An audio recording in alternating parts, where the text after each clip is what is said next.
Welcome to a special episode of Tech News Briefing for Monday, April 3rd. I'm Zoe Thomas for the Wall Street Journal.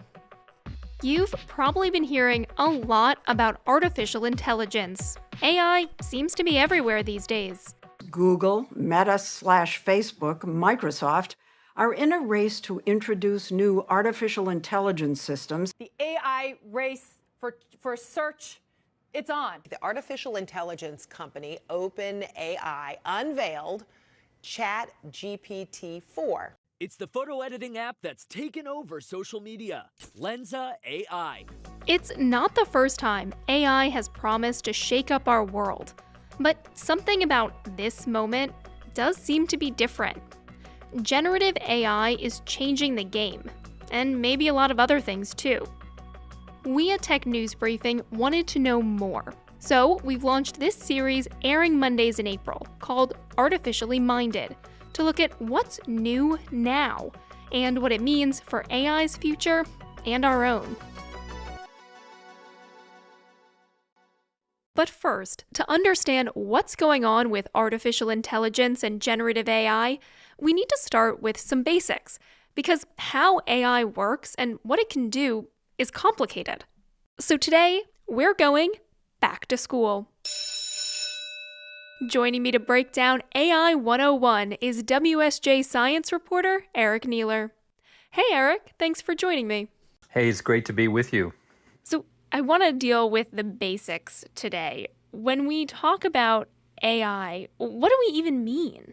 Sure. Well, artificial intelligence has been around for a while. It started out more as a statistical kind of method for making decisions with computers. And over time, of course, it's evolved. But really, when we talk about AI, it's any kind of technology that can reason, learn, plan, and make decisions. These are all tasks that normally require human intelligence, but something else or someone else is doing it, and that's artificial intelligence. I feel like another term that I'll often hear when we talk about artificial intelligence is machine learning. Can you tell us what that is and how it relates? Sure. Machine learning is a form of AI, form of artificial intelligence.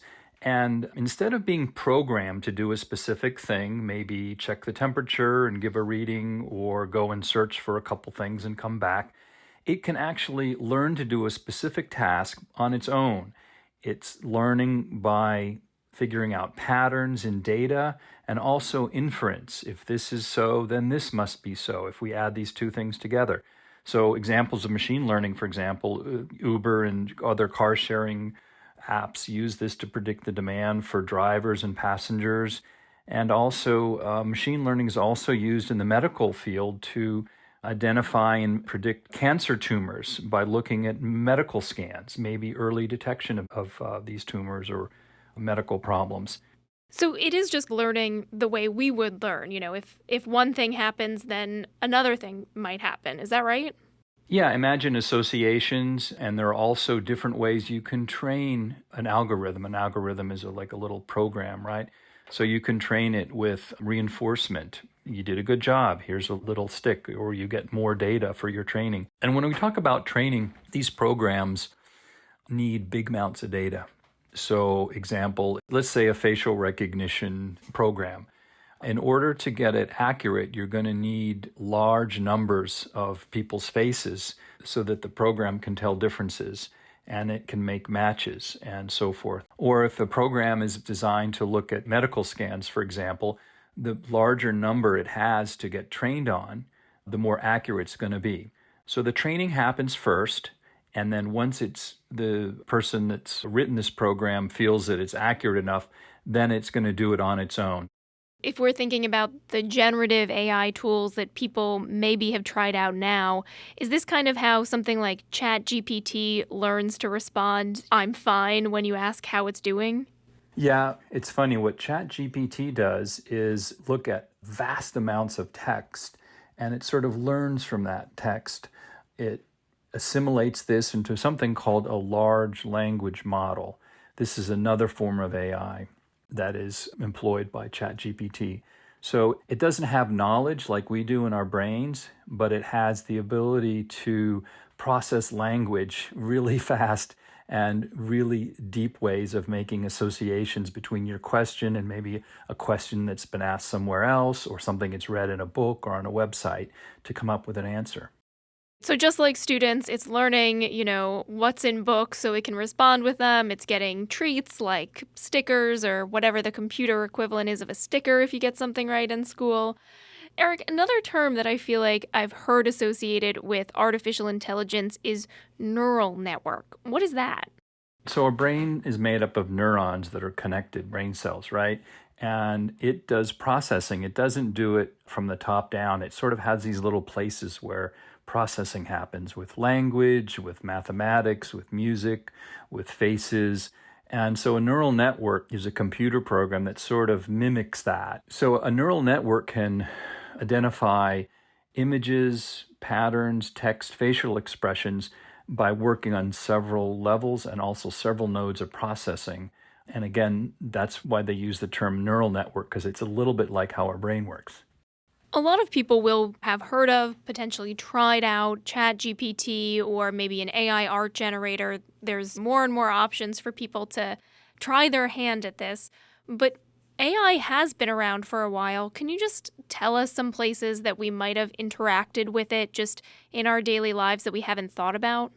Sure. There's some very simple things, apps that we use on our phone to get us places, navigation apps, the Google search bar. There are also, when delivery drivers have to make their routes, making the best route, most efficient way. There are other places too where it's being used by law firms that are needing to search massive amounts of cases, case law, for example, to find references, to find applicable language. Used to be clerks would do this or paralegals, and now there are sophisticated AI machine learning tools that can go through years of digitized cases and legal proceedings to get just the right answer to file in your brief. And that's got some people worried too. So it's out there, it's being used. I think the most important things are that we understand it, and also the people that are making these programs understand the human element. What are they trying to do? How are these algorithms affecting people? Okay, in a moment, we'll continue our AI 101 conversation with Eric Niiler. But first, we asked people on the streets of downtown San Francisco how they felt about AI. How do you feel about artificial intelligence? I think it's necessary. That's simple. I know that everybody's scared about it because we hold knowledge in our brains, and so if something can replace that, then we are very replaceable. I honestly like it. I think it's very, it's just an innovation, and I think it's very important. It's helping improving a lot of fields and a lot of companies, so I think it's important to work on it right now. Both optimistic and skeptical. This moment in AI feels different from developments in the past. I'm back with WSJ science reporter Eric Niiler. Eric, a lot of what we've been talking about are artificial intelligence abilities that have already existed and that have been integrated into our day-to-day lives, but we're seeing a lot more about AI in the past few months. So what's different about this current moment than what we've seen over the past few years? I think what's happened just in the last 6 months or so is the introduction of these large language models, the ChatGPT, for example, that just has some remarkable human-like abilities to answer our questions, to write memos, to make what we think could be opinions about other people or world events or Twitter, for example. And this has just kind of shaken us, I think, a lot of us, because it has appeared to be some kind of new being or new force when it's really just more of a repetitive kind of thing. It's a technology that's learning from text and responding with text that it learns. And, I just was seeing this on Twitter. Remember, ChatGPT is not a knowledge model, it's a language model. And what that means is that it doesn't know things, it's repeating things. It seems like what we're realizing now is that there are quite a lot of risks with artificial intelligence. Can you take us through what some of the big ones are? I think the everyday risks are things about accuracy, bias in facial recognition. Also, another risk is that there's a failure in systems, something that hasn't been thought up before by the programmer. It's important to realize, though, that the risks are all within sort of a structure, in the sense that the programmer is telling the AI where it can work, what it can do, the data that it has to use. These are, in many ways, the researchers I've talked to and interviewed say these are manageable risks. To solve these problems or to reduce these risks, we need more data to train on in order to eliminate or reduce the risk of mistaken identity, for example, in facial recognition. You need better lighting, better images, more images, using training sets with more black and brown faces, for example, that'll help that algorithm make better facial recognition decisions. The risks, though, that we often talk about can also be this sort of existential risk that AI is going to take over, the risks that are identified in Hollywood films and on science fiction books about AI sort of going beyond the boundaries of what the programmer tells it to do or the training set that it's using. So far, we really haven't seen that, and I don't think that's going to happen anytime soon, to be honest. Are there any rules or laws about how AI can be used or cannot be used?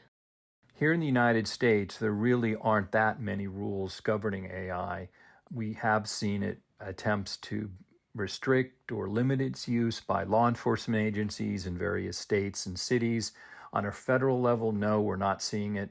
In fact, many federal agencies are expanding their use of AI, facial recognition technologies, to, say, limit access to buildings, to make determinations on, employees and so forth. We are, however, seeing some sort of move to regulate AI in Europe. There are much more concerns there, and they've put in some new rules just in the last couple of years. We're going to see how that filters down, how that affects businesses, and of course, how it affects society and the people that use AI. All right, that's WSJ science reporter Eric Niiler. Thanks for joining us for this conversation, Eric. Thanks very much. Okay, that's it for this first episode of our series, Artificially Minded. Join us next Monday when we'll answer questions submitted by you on artificial intelligence. Until then, you can catch regular episodes of Tech News Briefing for the rest of the week. And if you want more tech news, check out our website, WSJ.com. Today's show was produced by Julie Chang, our supervising producer is Melanie Roy, and our executive producer is Chris Zinsley. This show was mixed by Michael Laval, and I'm your host, Zoe Thomas. Thanks for listening.